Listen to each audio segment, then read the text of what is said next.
Digital image processing Urdu ज़ुबान में है और इसके सब टाइटल आपको इंग्लिश में मिलेंगे। आज हम बात करेंगे वीक 1 की, जो कि introduction and fundamentals of digital image processing है। ये लेक्चर बेस करता है एनसेक 23 के करिकुलम के साथ और इसमें एक क्रेडिट आवर्स का लैब ऐड कर दी गई है। What is digital image processing? DIP को समझने के लिए समझें कि एक तस्वीर है जो कि नंबरों में बदलकर कंप्यूटर पे काम करती है। हम इमेज को ज़्यादा क्लियर बना सकते हैं, उसकी इसके अंदर जो नॉइज़ होती है उसको हम दूर कर सकते हैं और ये इंफॉर्मेशन भी निकल सकती है कि वो तस्वीर किस तरह से बनी हुई है।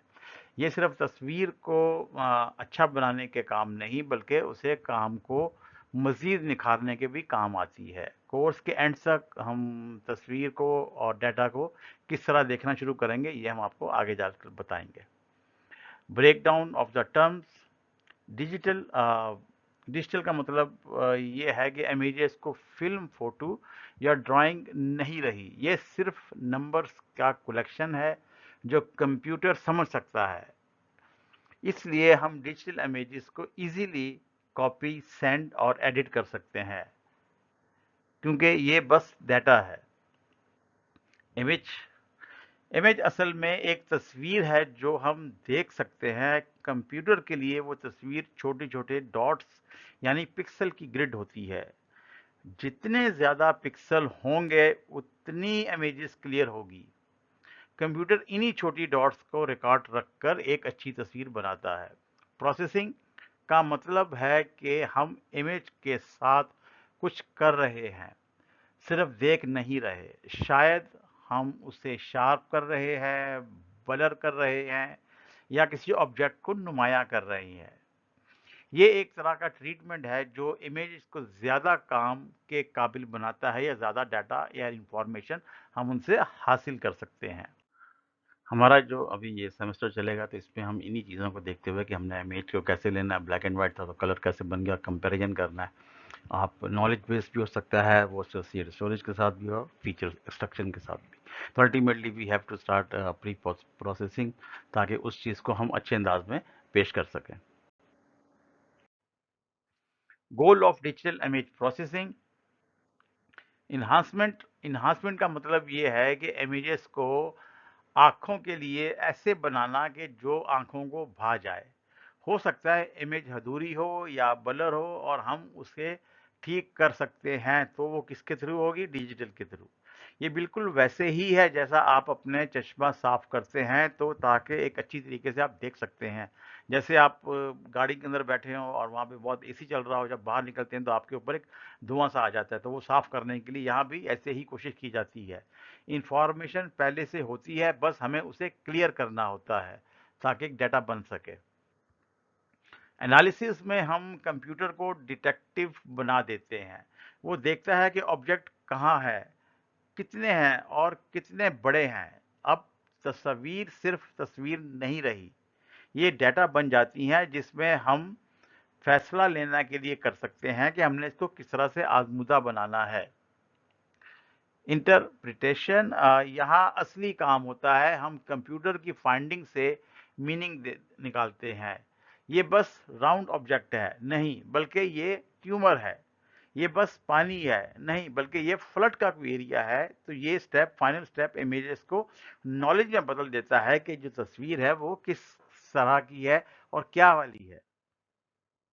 Real time application of DIP. Medical imaging.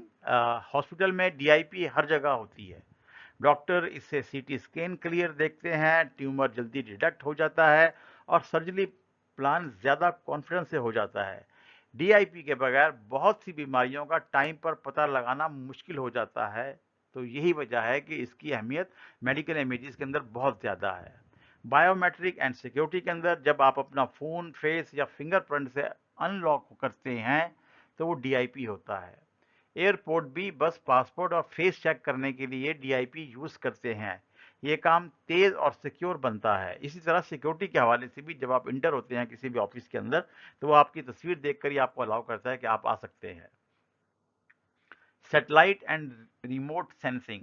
Satellite रोज हजारों तस्वीरें लेते हैं, लेकिन डीआईपी उन्हें कम काम का ही बनाता है। ये बताता है कि कहाँ फ्लड है, कहाँ क्रॉप्स हेल्दी हैं और कहाँ फॉरेस्ट ख़त्म हो रहे हैं और कहाँ पे हम फॉरेस्ट को मज़ीद निखार सकते हैं, बेहतर कर सकते हैं।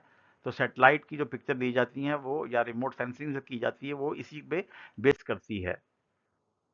Real life application of DIP part 2। यहाँ पे हम देखते हैं कि इंडस्ट्रियल इंस्पेक्शन है। फैक्ट्रीज में डीआईपी है, हर प्रोडक्ट को चेक करते हैं। अगर कुछ टूट गया या मिसिंग हो तो सिस्टम फौरन पकड़ लेता है। इससे वक्त बचता है और डिफेक्टिव प्रोडक्ट्स तक हमारी रसाई हो जाती है और हम डिफेक्टिव चीज़ को वहाँ से बाहर निकाल सकते हैं। Everyday tech. आप रोज़ डीआईपी यूज़ करते हैं बिना रियलाइज़ किए कि आपके फ़ोन कैमरा फ़ोटो इन्हांस करता है, व्हाट्सएप इमेजेस कंप्रेस करता है और इंस्टाग्राम फ़िल्टर लगाता है ताकि आपको बेहतर तरीके से नज़र आ सके। Human visual system and image formation. Human visual system HVS। हमारी विजुअल सिस्टम हमारे सबसे पावरफुल सेंस है। आंखें रोशनी को कैप्चर करती हैं, ब्रेन को सिग्नल भेजती हैं और ब्रेन उन्हें इमेज की शक्ल में बदल देता है। हम रोज़ाना लाखों विजुअल सिग्नल प्रोसेस करते हैं बिना रियलाइज़ किए। ये सिस्टम इतना एफिशिएंट है कि हम अक्सर इसे नॉर्मल समझ लेते हैं और इसको इग्नोर कर देते हैं। Component of HVC, human visual system का पार्ट है ये। आई आई को एक बायोलॉजिकल कैमरा समझ लें आप।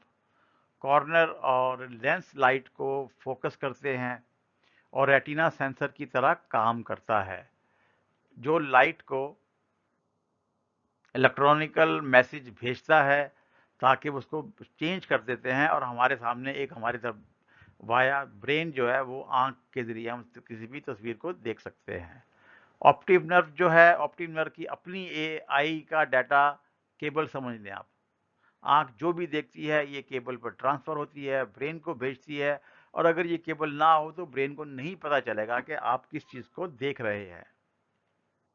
Visual cortex. हम HVS से इसलिए पढ़ते हैं कि हमारा गोल होता है कि इमेजेस को इंसानों के लिए एक नेचुरल बना दे। अगर कंप्यूटर ने इमेज इन्हांस की लेकिन वो हमें अजीब लग रहा है तो वो बेकार है। डीआईपी हमेशा कोशिश करता है कि इमेज ह्यूमन आई के लिए सही हो ताकि उसको देखकर उसको तरोताज़ा या उसको बेहतर महसूस कर सके उसको। अगर ब्लर तस्वीर होगी तो अल्टीमेटली आप उसको पसंद नहीं करोगे। Importance of VHS in DIP. जाहिर है कि ये एक इमेजेस है जो कि ह्यूमन को सामने रखते हुए हमेशा जो है वो ट्राई करता है कि ह्यूमन आई को जो वो एक्सपेक्ट कर रहा है उसको वो देख सके। अच्छा, ये एक आँख का मॉडल है जो कि हम बता रहे थे कि विजुअल सिस्टम में काम करेगा और इसके अंदर जितनी भी चीज़ें जो हैं अगर हम इसको देखें तो ये सारी आँख के साथ जो है वो किसी ना किसी सूरत में उसके साथ मैच कर रही हैं। ठीक है, तो जो भी आप देख सकते हैं इसके अंदर जो अक्स पड़ता है रेटिना का, उसके बाद फिर उसके जाके वहाँ पे एक दिमाग में आती है और दिमाग से बताया जाता है कि ये इंसान है या परिंदा या पौधा है, तो उसको हम यहाँ से देखते हैं। Human visual system and image formation. Image formation basics. जब किसी ऑब्जेक्ट की रोशनी आंख या कैमरा में जाती है तो वो लेंस से गुजर कर बंद होते हुए रेटिना के सेंसर को पकड़ती है और ऑब्जेक्ट को सामने रखते हुए एक छोटा वर्जन बनाती है, इसलिए हम चीज़ें देख पाते हैं। हर वक्त आंख के अंदर एक छोटी पिक्चर बनती रहती है। आप कहीं भी देख रहे हो इस वक्त, जैसे अभी हमारी क्लास हो रही है तो आप देख सकते हो कि इधर उधर नज़र दौड़ाएं तो आपकी आंख के अंदर जो है वो छोटे छोटे पिक्चर बन रहे हैं। Factor affecting image formation. Illumination. अगर लाइट कम हो तो हम सही नहीं देख पाते। ज़्यादा लाइट हो तो सब वॉश आउट लगता है, नज़र ही कुछ नहीं आता। ज़्यादा लाइट हो जब भी और लाइट ना हो जब भी हमें नज़र नहीं आता। अच्छी लाइटनिंग एक अच्छी इमेज को पहली कंडीशन में या एक बेहतर कंडीशन में लेकर आती है। Object distance and focus. अगर आप ऑब्जेक्ट से बहुत पास या बहुत दूर हो जाओ तो इमेज ब्लर हो जाता है। आई ये कैमरा फोकस एडजस्ट करता है ताकि इमेज शार्प रहे। फोकस की वजह से हमें नियर और ऑब्जेक्ट क्लियरली दिखाई देते देते हैं। Lens and aperture, lens guide की तरह काम करते हैं। लाइट को बंद करते हैं ताकि वो सही जगह लैंड कर सके, सही जगह पे वो पड़ सके। अपरेटस पीपल की तरह होता है। अपरेटस जो है वो आँख की पुतली की तरह है। बड़ा अपरेटस ज़्यादा लाइट अंदर आने देता है और ज़ाहिर है जो कम होगा तो वो कम आने देगा। दोनों मिलकर इमेजेस की ब्राइटनेस और क्लैरिटी कंट्रोल करते हैं। Comparison human versus camera. हमारी आंख और कैमरा बहुत मिलते जुलते हैं। दोनों में लेंस होते हैं लाइट फोकस करने के लिए, अपरेटस होता है लाइट कंट्रोल करने के लिए, और सेंसर होता है इमेज कैप्चर करने के लिए। लेकिन हमारी आंख स्मार्ट है, वो फोकस करती है अपरेटस को और ब्राइटनेस को इंस्टेंटली एडजस्ट कर लेती है ताकि तस्वीर जो है वो बैलेंस आए। ये आई का हम अगर कंपेयर करें आपके कैमरे के साथ, तो आप ये देख सकते हो कि यहाँ पे किस तरीके से है। अगर रेडियो वेव है तो उसकी ये वाली लेंथ होगी, माइक्रोवेव की इस तरीके से है, इंफ्रा रेजर यहाँ तक है, और ये गामा की जो है वो यहाँ तक। और आप ये देख सकेंगे जो आंख है वो किस हद तक, किस लेवल पे जाके वो देख सकती है, यानी कि देखा जाए तो तमाम को ही देख रही है indirectly. Digital image fundamentals. Image sensing. जब हम इमेज कैप्चर करते हैं तो हम असल में लाइट को सेंसर पर कैच करते हैं। सेंसर में बहुत छोटी छोटी लाइट्स डिटेक्टर होते हैं जो बताते हैं कि कितनी लाइट उन पर पड़ी। ये रीडिंग नंबर्स मेन कन्वर्ट होती हैं ताकि कंप्यूटर उन्हें स्टोर और प्रोसेस कर सके। Image acquisition. एक्विजिशन का मतलब है सारी लाइट की रीडिंग को एक ग्रिड में अरेंज करना। ये ग्रिड ही इमेज होती है। हर पिक्सल उस ग्रिड को छोटा हिस्सा होता है जो सीन का एक टुकड़ा शो करता है, यानी कि मुख्तलिफ टुकड़ों में बना बना के जमा करते हैं। तो ज़ाहिर है कि एक्विजिशन का मतलब यही है कि तमाम चीज़ों को इकट्ठा करना और एक उसको मिल के एक नई चीज़ बना देना, या उसको उसी को जमा करके बनाना। Concept of pixel resolution, intensity and color models.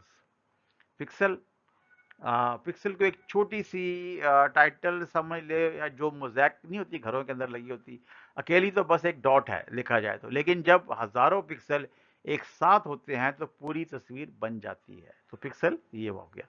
Resolution जो है, जब हम कहते हैं कि इमेज 1920 मल्टीप्लाई 10 80 है, तो इसका मतलब यह है कि 19-20 पिक्सल हॉरिजेंटल हैं और 1080 वर्टिकल है।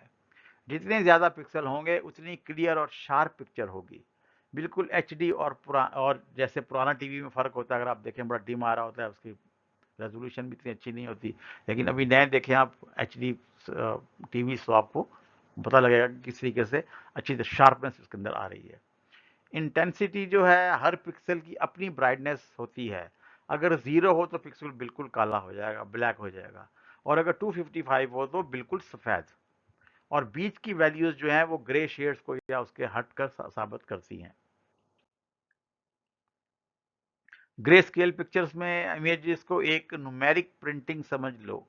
हर पिक्सल सिर्फ 0 से 255 तक का नंबर रखता है, जो बताता है कि कितनी डार्क या लाइट होगी। अगर 0 होगी तो ज़ाहिर डार्क की तरफ होगी वो, और जैसे 1 2 की तरफ बढ़ेगी तो हल्की हल्की वो ग्रे की तरफ, और फिर वो वाइट की तरफ चली जाएगी जब वो 255 पर पहुंचेगी। Colour pictures and RGB model. Colour picture छोटी पेंट मिक्सिंग मशीन जैसे होते हैं। एक नंबर रेड का, एक ग्रीन का, एक ब्लू का। इन नंबर्स को मिक्स करके हम लाखों रंग बना सकते हैं।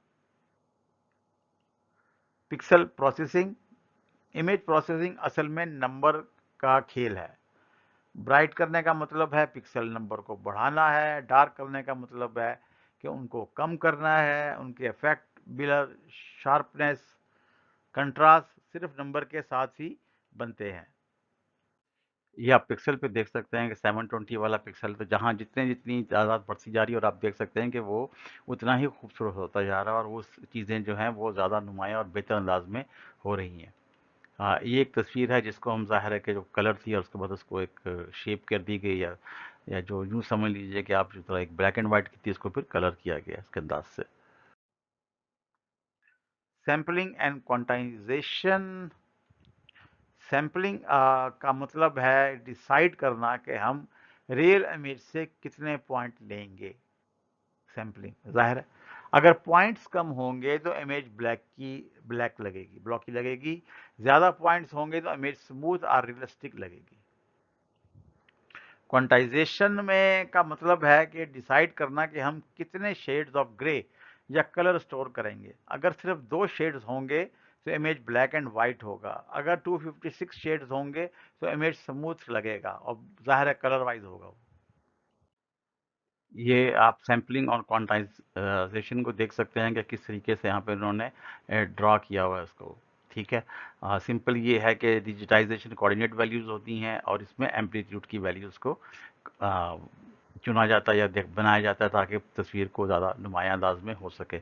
और ये आप देख सकते हैं कि इसी के अंदर जो है तस्वीर जो है वो एक डॉट से एकदम बिल्कुल जो आखिरी वाली तस्वीर है देखें तो ये ज़्यादा ब्राइटनेस में आ जाती है इसके अंदर।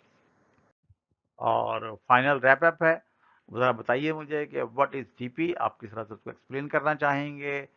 और ज़रा 3 मुझे उसके यूज़ बता दीजिए डीआईपी के कि आप डिजिटल इमेज प्रोसेसिंग को किस तरह से आप यूज़ कर सकते हैं अपनी डेली लाइफ के अंदर। Thank you.